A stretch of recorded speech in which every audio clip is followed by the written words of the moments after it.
Okay, so it's been about a week since the purchase of my Astro C40. It's been a little over a week, I guess. But this is going to be the individual review. I made the review. If you want to check that out, it's up here.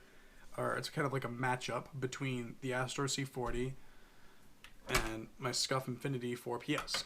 So, after playing with this controller for 2 weeks, I have narrowed down the pros, the cons. Is it worth it? So, let's get in and we'll check this out. Now, the Astro C40 controller is a very appealing looking controller. I mean, you've seen it a million times now, and I talked about some things that it does really well in my other video, but we'll touch base on those again. But it's very attractive. The matte black finish looks absolutely excellent and elegant. Very, very elegant, let me tell you. The trigger stops, or the hair trigger setup, I love.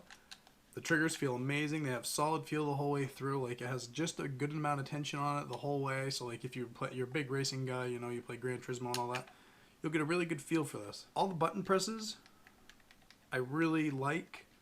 I wish the face buttons, X, circle, square, and triangle, I wish those had a little bit, just more to them. They're kind of like dead. I enjoy the fact that you can change the module location. I have stuck with the standard PlayStation face setup with the D-pad up here. It's just the way I prefer it. But, you know, for the people who enjoy the Xbox layout, this controller is perfect for you in that sense, because you can switch it around and do what you want if you want to interchange based off you like Xbox layout for shooters and another one for driving racing, or, you know, so on and so forth. The remapping system is simple, easy. I talked about that in the last video.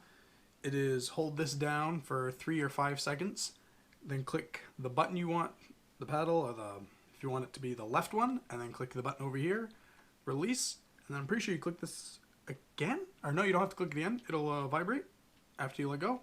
Good to go. It'll flash a little light. You can also do it in the Astro software that they give you, or that you can download from their website. You can do it there as well. I mean, you don't have to do it that way, but this is the easier on the fly way. You're allowed 2 different profiles. Your first profile and a second profile, if you have one that you like for an Apex layout, and you have one if you like for a Fortnite layout. It's much simpler. Just switch back. You don't have to like remap buttons every single time. This controller can be wired and or wireless. The wireless is with a dongle, which you have seen in all kinds of videos. I do not have it down here because I play wired all the time. I will say that the software works very well. The controller works very smoothly. I like everything about the controller on the overall, but there obviously with everything is going to be some negatives, so I think we should check that out now. Now, all these negatives that I'm about to list are a lot of feedback from you guys commenting on my last video, and just things that I have noticed as well throughout the couple weeks that I've had it. A big thing that hardly anybody talks about, and I did notice Air Bear talked about it in his last video, but I want to touch on it too. You cannot turn your PlayStation 4 controller on, you cannot turn your PlayStation 4 on with this controller. I don't know why. This is an official Sony licensed product, and it cannot turn on the PlayStation. Now, I don't know if that is something they will include in a software update or what, but it is kind of a pain, and it's kind of like, well, what's the point? If you're at a PlayStation that's set, you know, a ways away from you, you'd have to get up, go over, turn it on. I mean, realistically, Astro's getting rid of laziness. That's what it is. But if you didn't want to have to walk over your PlayStation, turn it on, my PlayStation sits directly in front of me. It doesn't really affect me at all. I don't notice it. But I did notice that when pressing it, it didn't do anything. I'm like, well, that's really weird, isn't it? But I guess that's how it works. I do know for a fact my Scuff will turn on my PlayStation. Another thing I do not enjoy about this controller is the thumbsticks are very light. There's like no tension to them at all. So for shooters, it's kind of hard. I've adjusted to it. I'm kind of like getting better with it. I know when I first started out, the tension from my Scuff was a lot more there. These are very light feeling thumbsticks. So I mean, if that's something you're into, then it'll be excellent for you. I, however, do like a little bit of tension for shooting. But like I said, I have adjusted, so it's not too big of a deal to me, but for some people, it could be a huge thing. Something a lot of people, or no, I guess not a lot, but some people I've seen complain about are they cannot add, they have a hard time adding the Control Freak stick extenders on these. Now, from what I've read, the lifted stick is about the height of using a standard PS4 controller stick with the control rig on top. So, I mean, you do have the ability to switch on to a much taller stick if you wish. I tried it, wasn't a fan of it, so I've kind of left that alone. But if that's something that, like, that's make or break to you, then the control fig isn't going to work, but apparently the other stick is measured very close to equal or very close in height. I don't know. I've never really played with control figs. They weren't really my thing. I always liked a shorter stick, personally. Some people were complaining about the fact that they have no idea how long the battery lasts. It's been said to be 12 hours, which I personally think is a really good amount of time, but some other people in my comment section have said 12 hours is nothing. I don't know what you're doing if you're just playing a game for 12 hours straight. That's quite excessive. I know most of us are probably not streaming that long. I think the longest I stream is 5 or 6 hours, but even still, I'm plugged in all that time. So I can't imagine 12 hours really affecting anybody, but I do know for a fact it is kind of a pain to not be able to see how much battery percentage you're at on the controller. I can see that being a big complaint and a big issue. But it does not bother me, like I said, because I'm constantly wired, so I don't notice it. Some people are having issues with sweaty hands. I personally think the controller is great as far as dealing with that. The thumbsticks, I will say, are very, very slick. I do enjoy the rubber ones from my Scuff once they get worn in a little bit more. These don't have that option, which is kind of sad.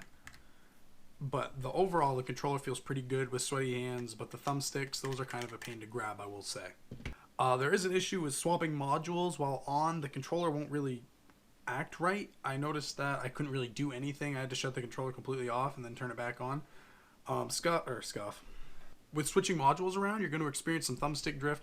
Now, the way to fix that is you hold this button on the back for 3 seconds. It'll vibrate. Let go of it. Hold it again. It'll vibrate again in 3 seconds. And that means all the modules have re-switched, and that'll completely get rid of any thumbstick drift you may experience. I haven't experienced any while switching modules. Like I said, I did have that moment where I switched the modules around mid-game and nothing would happen. After I shut the controller off, everything was fine. I didn't experience any drift or anything. So that could just be something to look at. The triggers, I've even increased the dead zone on them and they just feel extremely, extremely touchy. It's just been continuous. Like I'll just be playing and I'll accidentally brush it and I'm gonna go and just shoot. It's kind of annoying.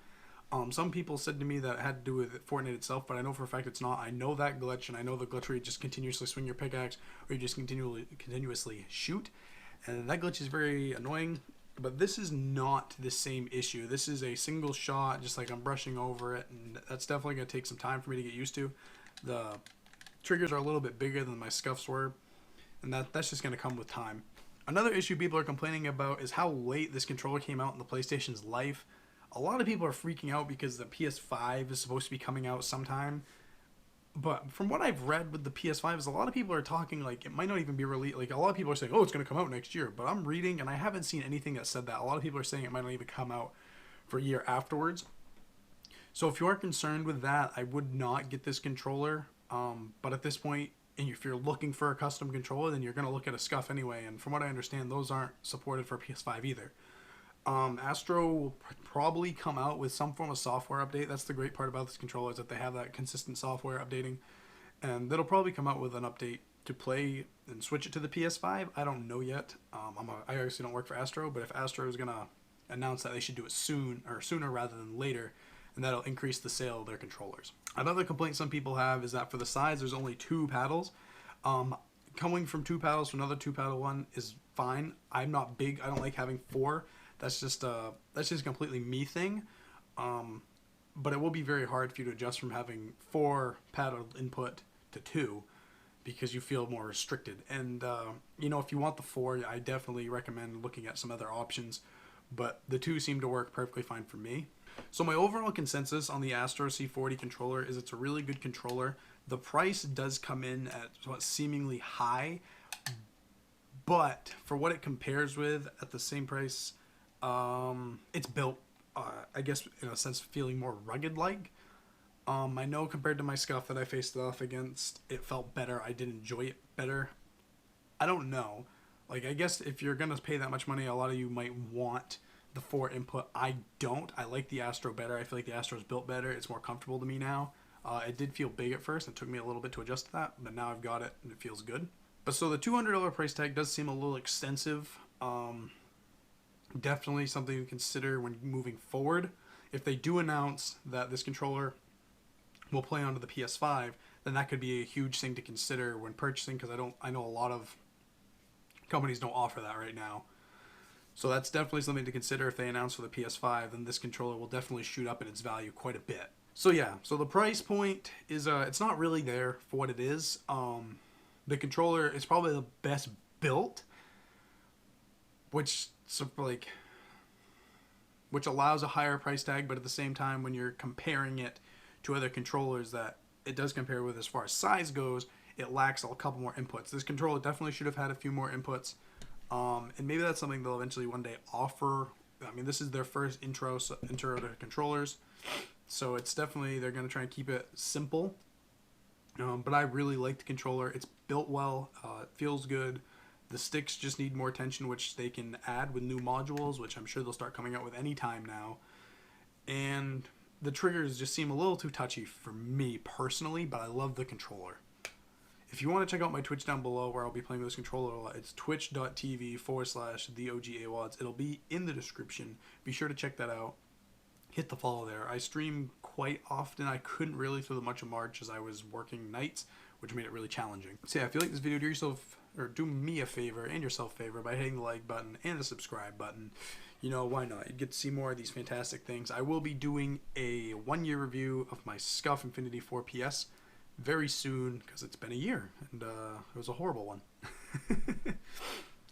So yeah, thank you guys for watching, and I will see you guys in the next video. What's going on, bub? If you like this video, do yourself a favor and join the Awads squad by hitting the subscribe button down below. If you like vlogs or car stuff, go ahead and follow my other channel, All the Wadsworth. Link is in the description for that. Thank you guys for watching. I'll see you guys in the next one.